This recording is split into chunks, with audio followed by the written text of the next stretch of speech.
తాడేపల్లిలో మాజీ సీఎం జగన్ మాట్లాడుతున్నారు. లైవ్లో చూద్దాం. కనిపించేటి ఏమిటి అని అంటే చంద్రబాబు గారు అన్ని రకాలుగా ప్రజలను మోసం చేసిన తీరు తేటతెల్లంగా కనిపిస్తుంది.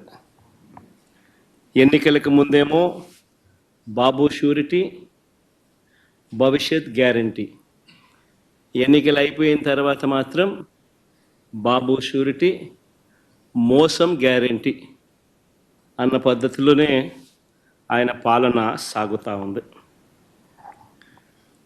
బడ్జెట్ స్పీచ్ అంతా కూడా చూస్తే, బడ్జెట్ కానీ గవర్నర్ ప్రసంగం కానీ ఏది చూసినా కానీ కనిపించేది ఒకటే. గవర్నర్ ప్రసంగంలో వీళ్ళు రిప్లై ఇచ్చేటప్పుడు కానీ, బడ్జెట్ స్పీచ్లో కానీ ఎక్కడ చూసినా కానీ మనకు కనిపించేటివి రెండు కనిపిస్తాయి. ఒకటి పరనింద, రెండు ఆత్మస్తుతి. ఈ రెండు మాత్రం బాగా ప్రస్ఫుటంగా కనిపిస్తాయి.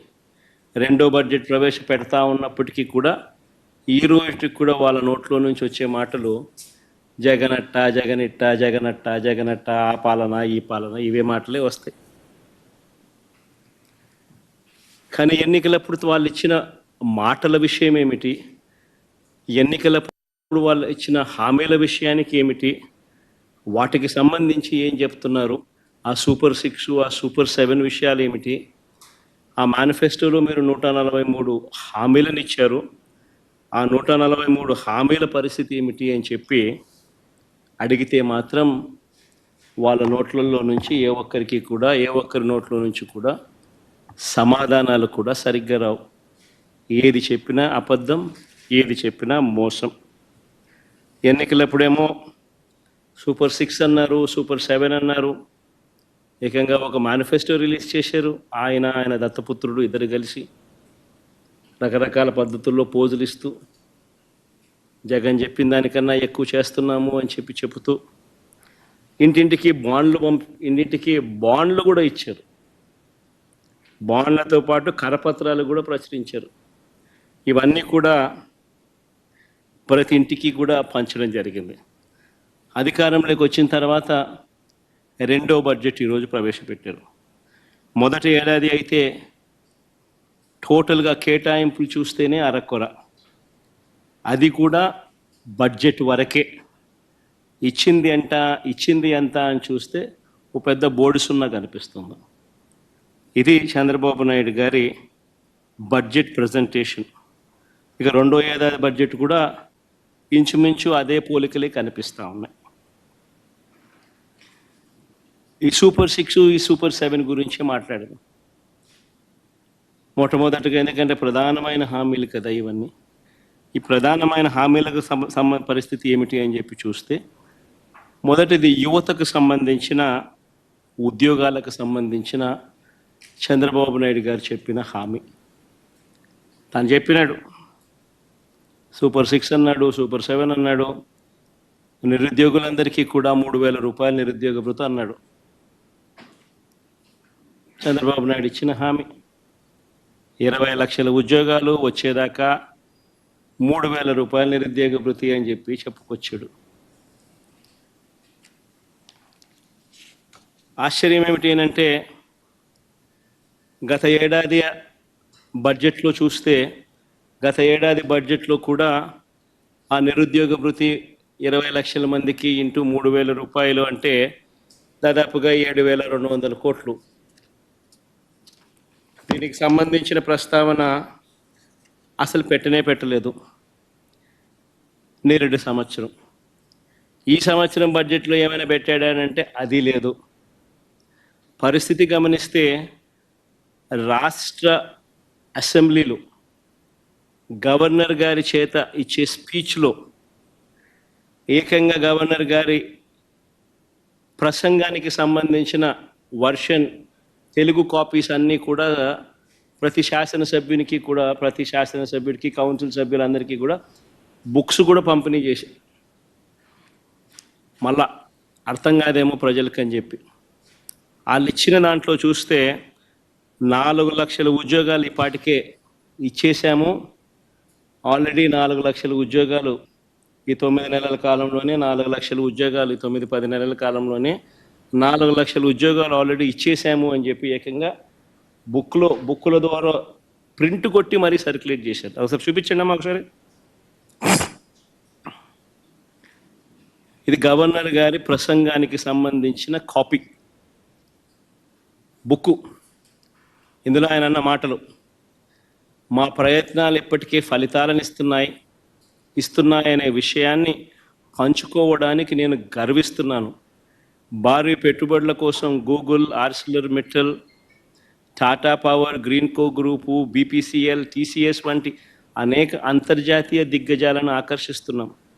ఇప్పటి వరకు ఇన్వెస్టర్లు 6.5 లక్షల కోట్లు పెట్టుబడులు పెట్టారు మరియు 4 లక్షల మందికి ఉపాధి అవకాశాలు కల్పించబడినది. గవర్నర్ గారి చేత గవర్నర్ గారి ప్రసంగం అని చెప్తూ గవర్నర్ గారి పేరుతో ప్రచురితమైన పుస్తకం. ఇంతటితో ఆగిపోలేదు ఇలా అబద్ధాలు, ఇంతటితో ఆగిపోలేదు ఇలా మోసాలు. ఏకంగా ఈ బడ్జెట్ జరిగేటప్పుడే సోషియో ఎకనామిక్ సర్వే రిలీజ్ చేశారు. 2024-25కి సంబంధించిన రెండవ సోషియో ఎకనామిక్ సర్వే. ఇది రెండవ బడ్జెట్ కాబట్టి రెండవ సోషియో ఎకనామిక్ సర్వే కూడా రిలీజ్ చేశారు. 2024-25కి సంబంధించిన రెండవ సోషియో ఎకనామిక్ సర్వేలో వీళ్ళు దాంట్లో ఏకంగా ప్రింట్ కొట్టేశారు. ఏమని కొట్టారు? ఎంఎస్ఎంఈ సెక్టార్లో 2024-2025కి సంబంధించి ఏకంగా 27,07,752 ఉద్యోగాలు ఇచ్చేశారు. సోషియో ఎకనామిక్ సర్వే 2024-25 అసెంబ్లీకిలో పంచిపెట్టిన కాపీలు ఇవి, రిలీజ్ చేసిన కాపీలు. సెకండ్ సోషియో ఎకనామిక్ సర్వే అంటే రెండో బడ్జెట్తో పాటు వీళ్ళు ప్రవేశపెట్టిన సోషియో ఎకనామిక్ సర్వే, రెండో సోషియో ఎకనామిక్ సర్వే 2024-25కి సంబంధించి. 2024-25లో ఏకంగా ఎంఎస్ఎంఈ సెగ్మెంట్లో ఏకంగా 27,07,752 ఉద్యోగాలు ఇచ్చేసామని చెప్పి ఏకంగా ప్రింట్ కొట్టి పెట్టేశారు. అంటే ఇంత దారుణంగా నిరుద్యోగులను మోసం చేసే కార్యక్రమం. 3,000 రూపాయల నిరుద్యోగ భృతి ఒక వైపున ఇవ్వకుండా, వాళ్ళందరికీ 3,000 రూపాయలు నెలలా ఇస్తామని చెప్పి, సంవత్సరానికి 36,000 పిల్లలకి ఇస్తామని చెప్పి ఏకంగా వాళ్ళకి ఇవ్వకుండా, బడ్జెట్లో వాటికి సంబంధించిన ప్రతిపాదనలు ఏవి చేయకుండా ఏకంగా ఇన్ని లక్షల ఉద్యోగాలు ఇచ్చేసాము అని చెప్పి 4 లక్షల ఉద్యోగాలను గవర్నర్ గారి ప్రసంగంలో చెప్పిచ్చేస్తారు. సోషియో ఎకనామిక్ సర్వే రిలీజ్ చేసి 27,07,752 ఉద్యోగాలు ఇప్పటికే ఇచ్చేసాము అని చెప్పి చెప్తా ఉన్నారు. ఇంత దారుణంగా చంద్రబాబు నాయుడు అనే వ్యక్తి నిరుద్యోగులకు, మరి పిల్లలకు, ప్రతి ఒక్కరికి నేరుడు సంవత్సరం ప్రతి పిల్లాడికి 36,000 రూపాయలు ఇప్పటికే ఎగనామం పెట్టాడు, మోసం చేశాడు. ఈ సంవత్సరం బడ్జెట్లో కూడా మరో 36,000 పిల్లలకు మోసం చేసి ఎగనామం పెడతా ఉన్నాడు. అంటే పిల్లలకు ఇప్పటికే చంద్రబాబు నాయుడు 72,000 రూపాయలు ప్రతి పిల్లాడికి చంద్రబాబు నాయుడు మోసం, దగ, వంచన, బకాయిలు రెండు అన్ని పదాలు పెట్టచ్చు ఇప్పటికీ చేసిన మోసాలు.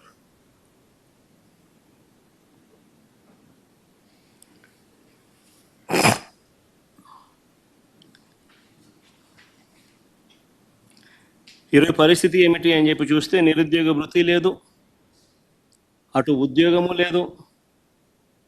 ఉన్న ఉద్యోగాలన్నింటినీ వర్షపెట్టి ఊడబెరికే కార్యక్రమం జరుగుతూ ఉన్నాయి. ఇవి కనిపిస్తూ ఉన్న సత్యాలు. అదే ఒకసారి గమనించినట్లయితే వైఎస్ఆర్సీపీ పాలనలు, మా పాలనలు ఎన్ని ఉద్యోగాలు ఇచ్చారు, ఎన్ని ఉద్యోగాలు వచ్చాయి అనేది ఒకసారి గమనించినట్లయితే కేవలం 4 నెలల కాలంలో వైఎస్ఆర్సీపీ ప్రభుత్వం 2019 జూన్లో ప్రమాణ స్వీకారం చేసాం.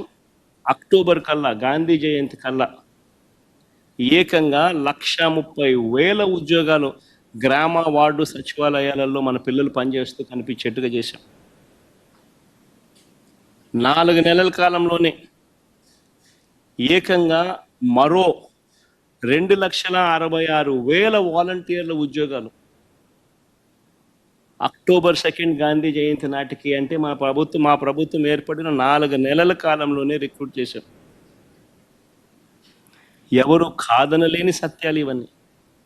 యాప్కాస్ ద్వారా మరో 1,00,000 ఉద్యోగాలు, యాప్కాస్ ద్వారా కరెక్ట్గా చెప్పాలంటే 96,000 ఉద్యోగాలు యాప్కాస్ ద్వారా కల్పించడం జరిగింది.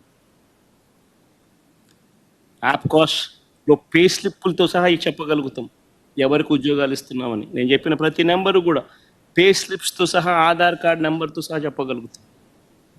గ్రామ సచివాలయాల్లో పనిచేస్తా ఉన్న పిల్లలైతేనేమి, 1,30,000 పైచిలుకు పిల్లలైతేనేమి, 2,66,000 వాలంటీర్లు అయితేనేమి, యాప్కాస్లో పనిచేస్తా ఉన్న 96,000 మంది పిల్లలైతేనేమి,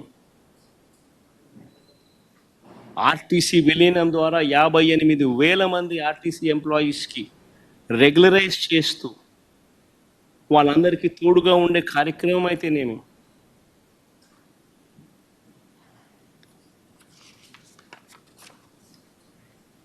ఇవి కాక మిగిలిన కాంట్రాక్టు, మిగిలిన గవర్నమెంట్ ఉద్యోగాలన్నీ కూడా లెక్కేసుకుంటే అక్షరాల 5 సంవత్సరాల కాలంలో వైఎస్ఆర్సిపి ప్రభుత్వ హయాంలో వివిధ సెక్టార్లలో గవర్నమెంట్ ఉద్యోగాలు అని అంటే గవర్నమెంట్ ఉద్యోగాలు, అవుట్సోర్సింగ్, కాంట్రాక్టు అన్ని గవర్నమెంట్ పరానికి సంబంధించినవి 6,31,310 మందిని వైఎస్ఆర్సిపి హయాంలో ఉద్యోగాలు ఇచ్చారు. అదేవిధంగా లార్జ్ అండ్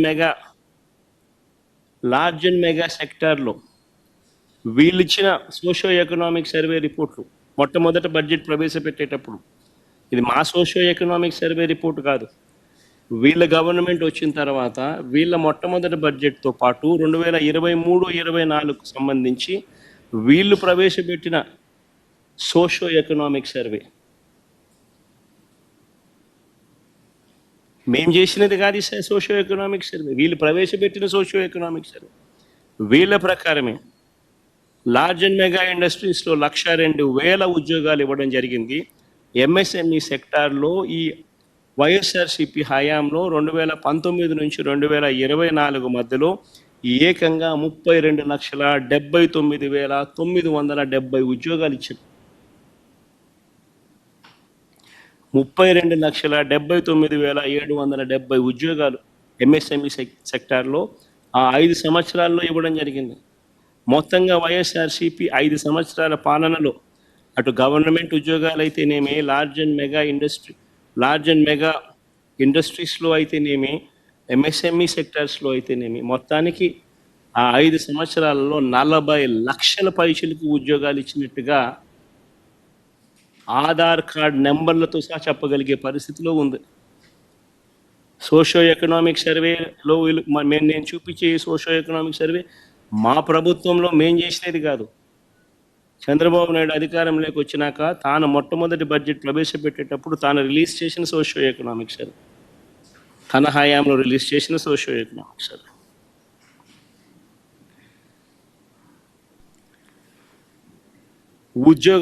ఉద్యోగాలు కల్పించే విషయంలో ఏ ప్రభుత్వం ఎంత చిత్తశుద్ధిగా పనిచేస్తూ ఉంది, ఏ ప్రభుత్వం ఎంత నిజాయితీగా పిల్లల పట్ల ఉంది అని చెప్పడానికి ఇదొక నిదర్శనం. వీళ్ళు ఒక వైపున ఉద్యోగాలు క్రియేట్ చేయకపోగా మరోవైపున పారిశ్రామికవేత్తలను బెదరగొట్టి పంపిస్తూ ఉన్నారు. కడపలో స్టీల్ ఫ్యాక్టరీ పెట్టడానికి ముందుకు వచ్చిన సజ్జన్ జిందాల్ని బెదరగొట్టి పంపించాడు. అరబిందో సంస్థను వీళ్ళే బెదిరించి పంపించేసే కార్యక్రమం చేస్తూ ఉన్నారు. వీళ్ళ హయాంలో పారిశ్రామికవేత్తలు ముందుకు వచ్చి పరిశ్రమలు పెట్టడానికి భయపడే పరిస్థితులకి రాష్ట్రాన్ని తయారు చేశారు. మరోవైపున చూస్తే ఉద్యోగాలు ఒకవైపున రాకపోగా మరోవైపున నిరుద్యోగులకు ఇవ్వాల్సిన నిరుద్యోగ భృతి 3,000 రూపాయలు ప్రతి నెల ఇస్తానన్నాడు.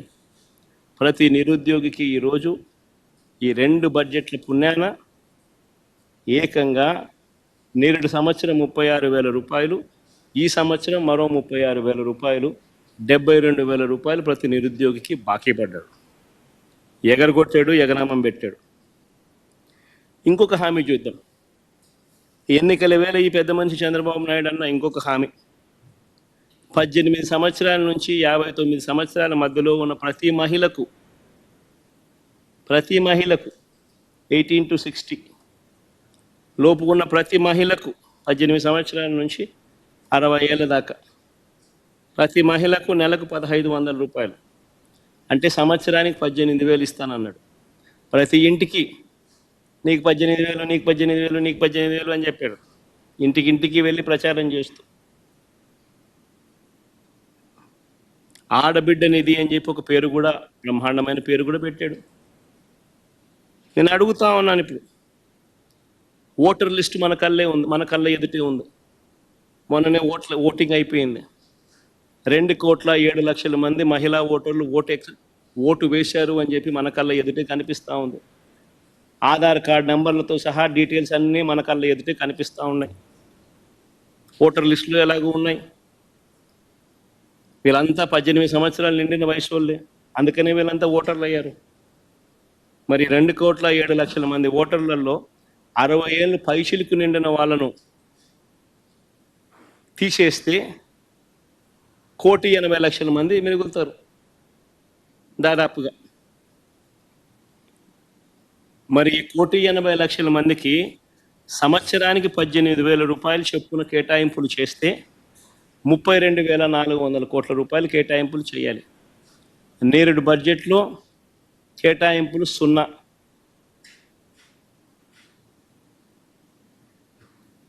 ఈ బడ్జెట్లో కేటాయింపులు 0.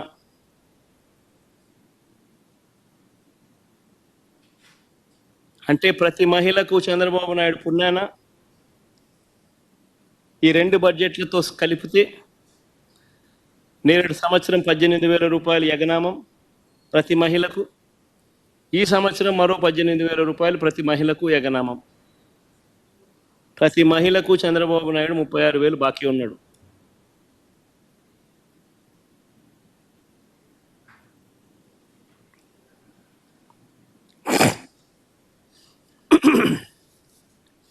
మహిళలందరికీ ఉచిత బస్సు, ఇది చాలా చిన్న హామీ వాస్తవం చెప్పాలంటే. సంవత్సరానికి మహా అయితే నెలకు 275 కోట్లు కావచ్చు, సంవత్సరానికి మహా అయితే 3,500 కోట్లు కావచ్చు. చాలా చిన్న హామీ వాస్తవం చెప్పాలంటే. ఎన్నికల మేనిఫెస్టోలో ఇది హామీ పెట్టాడు. ఫస్ట్ ఇయర్ అయిపోయింది, ఎగరగొట్టేశాడు.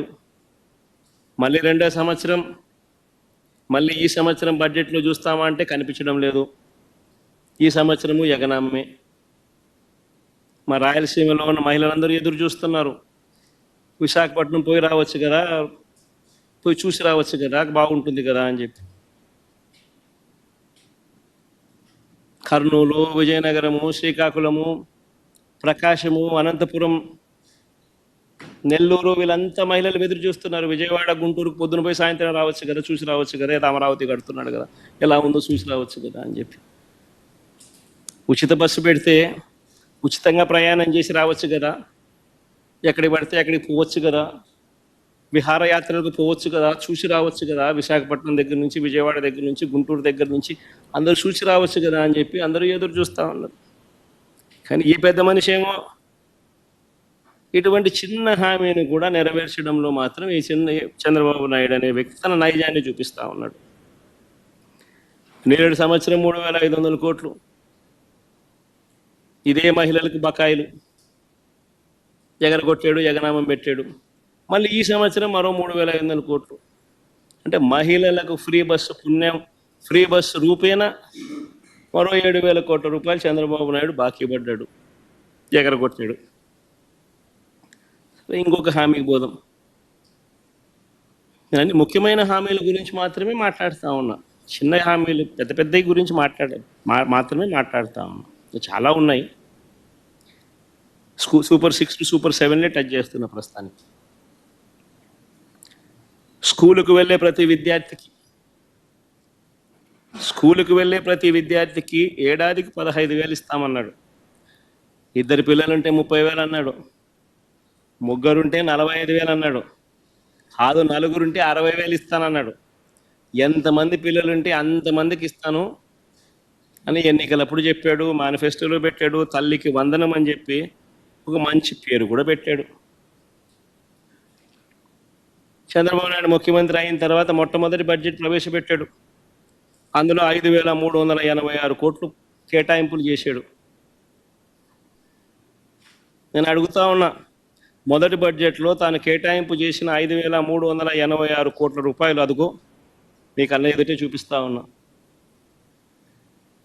మొదటి బడ్జెట్లో తాను కేటాయింపులు చేస్తూ బడ్జెట్లో తాను ప్రవేశపెట్టిన బడ్జెట్ పత్రాల్లోని డాక్యుమెంట్ 2024-25లో బడ్జెట్లో 5,386 కోట్లు పెట్టారు. రూపాయి కూడా డబ్బిలా.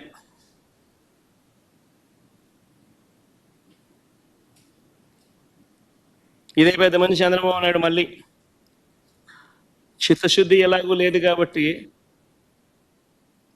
అమౌంట్లు ఎంత అనేది పక్కన పెట్టేయండి. అమౌంట్లో 13,000 చిల్లర కావాలి, 13,000 కోట్ల పైచిలుకు కావాలి. ఆ 13,000 కోట్ల పైచిలుకు ఎలాగూ పెట్టేది లేదు. ఇష్టం వచ్చిన నెంబర్ ఏదో ఒకటి పెట్టాలి, నామకే వాస్తే పెట్టాలి, మోసం చేయాలనే ఉద్దేశంతో చిత్తశుద్ధి ఎలాగూ లేదు కాబట్టి పెట్టామంటే పెట్టామన్నట్టుగా పెట్టారు. పెట్టిన తర్వాత దాన్ని అమలు చేయకుండా వదిలేశారు. ఈ సంవత్సరం బడ్జెట్లో బడ్జెట్ అట్ గ్లాన్స్లో 9,407 కోట్లు చూపించారు. బడ్జెట్ డాక్యుమెంట్స్లోకి వెళ్ళి చూస్తే, డిమాండ్ ఫర్ గ్రాంట్స్లోకి వెళ్ళి చూస్తే అక్కడ 8,278 కోట్లు ఇంకొక నెంబర్ కనిపిస్తుంది. సరే, వాస్తవానికి ఎంతమంది పిల్లలు ఉన్నారు, రాష్ట్రంలో ఎంత డబ్బు ఖర్చు అవుతుంది అని చెప్పి ఒకసారి లెక్కల్లోకి వెళ్ళి చూస్తే ఈ లెక్కలన్నీ కూడా యూడిఐఎస్సి అంటే unified district information system for education, central గవర్నమెంట్కి సంబంధించి department of school education and literacy, ఈ డిపార్ట్మెంట్కు central government department of school education and లిటరసీకి మన కలెక్టర్లే కాకుండా దేశవ్యాప్తంగా ఉన్న కలెక్టర్లు అందరూ కూడా వాళ్ళ పరిధిలో ఉన్న ఏ బడిలో ఏ పిల్లాడు చదువుతా ఉన్నాడు, ఆ పిల్లాడికి సంబంధించిన ఆధార్ కార్డు డీటెయిల్స్తో సహా ప్రతి జిల్లా నుంచి నమోదు చేస్తారు. That is called యూడిఐఎస్సి, unified district information system for education. ఇది మ్యాండేటరీగా, పీరియాడికల్గా, రెగ్యులర్గా ప్రతి డిస్ట్రిక్ట్ కలెక్టరు దేశవ్యాప్తంగా ఈ యూడిఐఎస్సికి తాను అప్లోడ్ చేస్తూ ఉంటాడు. తన జిల్లాలో ఎన్ని స్కూళ్ళు ఉన్నాయి, ఆ స్కూళ్ళల్లో ఎవరు చదువుతూ ఉన్నారు, ఆ పిల్లలు ఎవరు, ఏ గ్రామంలో ఎక్కడున్నారు, ఏమిటి, ఆధార్ కార్డు సహా డీటెయిల్స్ అన్ని వాళ్ళు పెడతా ఉంటారు. This is regular practice. మన రాష్ట్రానికి సంబంధించి ఇదే రిపోర్ట్ ఇదే వెబ్సైట్లోకి వెళ్ళి చూస్తే central government entity department of school education and literacy వెబ్సైట్లోకి వెళ్ళి చూస్తే యూడిఐఎస్సి రిపోర్టు ఫర్ 2023-24లో చూస్తే ఆంధ్రప్రదేశ్కు సంబంధించి 87,41,885 మంది పిల్లలు ఆంధ్ర రాష్ట్రంలో 12వ తరగతి దాకా చదువుతూ ఉన్నారు. అప్ టు 12th క్లాస్ దాకా చదువుతూ ఉన్న పిల్లలు ఆంధ్ర రాష్ట్రంలో ఎంతమంది అని అంటే 87,41,885 మంది చదువుతూ ఉన్నారు. మరి ఇంటూ నువ్వు చెప్పిన 15,000 అంతే కదా. దీనికి రాకెట్ సైన్స్ ఏం అవసరం లేదు కదా. ప్రతి జిల్లాలోనూ కలెక్టర్లు నమోదు చేసిన ఇన్ఫర్మేషనే కదా ఇది, అందరి దగ్గర ఉన్న ఇన్ఫర్మేషనే కదా ఇది. ఇంటూ 15,000 అంటే 13,112 కోట్ల రూపాయలు. మరి 13,112 కోట్ల రూపాయలకు చంద్రబాబు నాయుడు కేటాయించింది ఎంత? మొదటి సంవత్సరం ఆయన కేటాయించింది 5,386 కోట్లు కేటాయింపులు మాత్రమే. ఆ తర్వాత ఇచ్చేది ఎలాగో లేదు కాబట్టి పూర్తిగా ఎగనామమే. రెండో సంవత్సరం ఈ సంవత్సరం ఎంత కేటాయించాడు అని అంటే బడ్జెట్ అట్ గ్లాన్స్లో ఒక నెంబర్ 9,407 కోట్లని, గ్రాంట్స్లో ఏమో డిమాండ్ ఫర్ గ్రాంట్స్లో ఏమో ఆ డాక్యుమెంట్స్ చూస్తే కేవలం 8,278 కోట్లని ఇంకొక నెంబర్ కనిపిస్తుంది. కానీ ఎక్కడైనా కూడా 13,112 కోట్ల రూపాయలు 13,112 కోట్లు అనేది ఎక్కడా కనిపించదు. ఎందుకంటే ఎలాగూ ఇచ్చేది లేదు, ఎలాగూ మోసం చేయడమే, ఏదో ఒక నెంబర్ పెట్టాలి కదా అని చెప్పి నడిపిస్తూ ఉన్నారు. ఈ ఒక్క పథకం ద్వారానే ఇప్పటికే ప్రతి పిల్లాడికి చంద్రబాబు నాయుడు 15,000 బాకీ పడ్డాడు. 15,000 ప్రతి పిల్లాడికి చంద్రబాబు నాయుడు ఇప్పుడు ఎగనామం పెట్టాడు. ఈ సంవత్సరం బడ్జెట్ కూడా లెక్కేసుకుంటే ప్రతి పిల్లాడికి చంద్రబాబు నాయుడు 30,000 రూపాయలు ఎగనామం పెట్టినట్టు అవుతుంది, బాకీ పడినట్టు అవుతుంది. చివరికి చిన్న పిల్లలను కూడా వదిలిపెట్టడం లేదు, ఎగనామం పెట్టడంలోను, బకాయిలు పెట్టడంలోను. అయ్యో, చూసేదానికి కూడా బాగుండదయ్యా, మరి చిన్న పిల్లల దగ్గరికి కూడా ఎందుకు అయ్యా ఈ పద్ధతిలోకి పోతావు చంద్రబాబు? అస్సలు బాల